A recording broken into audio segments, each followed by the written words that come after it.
Welcome back to ciLiving. Earlier today, we chatted with Zoo Education Manager Julia Bezel to learn all about the new furry friends at the Miller Park Zoo. But there are plenty of fun things going on this summer as well. So Julia, what can we expect at the zoo, kicking off with Zoo Kids? So the next 2 days we have Zoo Kids class, which is a 2-hour class for our 6- and 7-year-olds.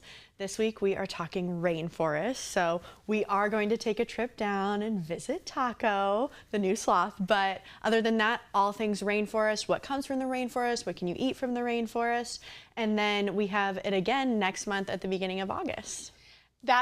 Sounds like a lot of fun for those 6- and 7-year-old little kiddos. Yeah. And then what about flexibility? I always like the play on words there. So flexibility is 5 years old and up. So families can come and do yoga, or couples or singles, whomever, outside at the zoo, wake up in the morning to a snow leopard next to your vinyasa.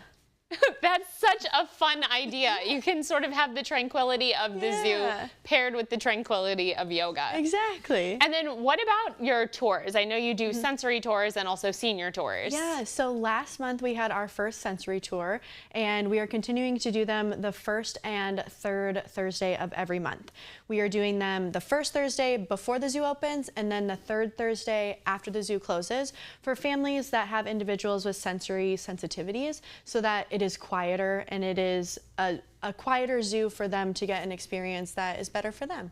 That's really sweet. And then same thing with the seniors, right? You put all the seniors together so that they can make friends and sort of go along with their peers, maybe without as many kids around. Yeah, so it's before the zoo opens, and they have their coffee, they walk around the zoo, they learn about 2 animals each month, and have a great time in the morning walking the zoo together. So you can kind of do that as a monthly sort of activity. Meetup, right? Yeah, a meetup. Yeah, that's perfect. And then what about the new Excellent Animals mini camp? So this is a new camp we're doing this year, and it is all animals that are egg laying. We are talking more than just birds, right? So we have reptiles and insects, some mammals.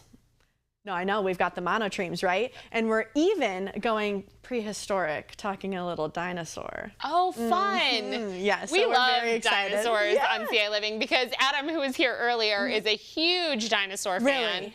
Absolutely. And so we often will go off on complete dino tangents. That's fantastic. Well, sorry to disappoint. It is only now for 11 to 15-year-olds. So Adam and I can't come. I know. We'll give you the footnotes. Okay, great. We'll let the kids enjoy it, and then we'll learn on our own.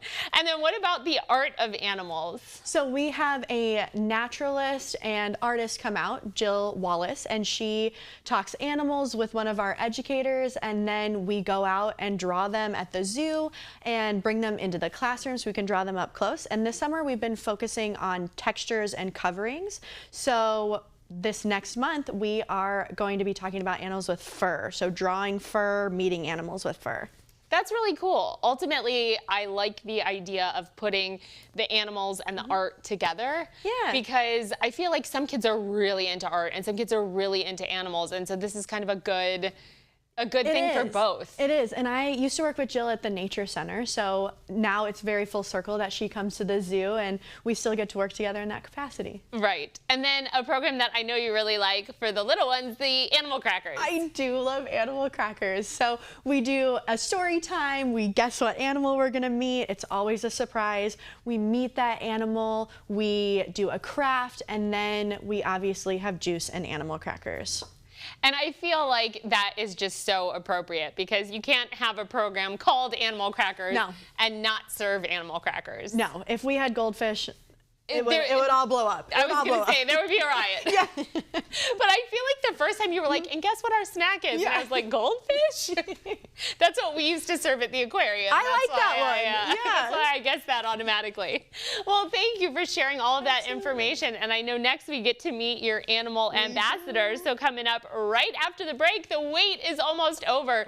We are going to meet Miller Park Zoo's animal ambassador and learn some fun facts. ciLiving will be back, so don't go anywhere.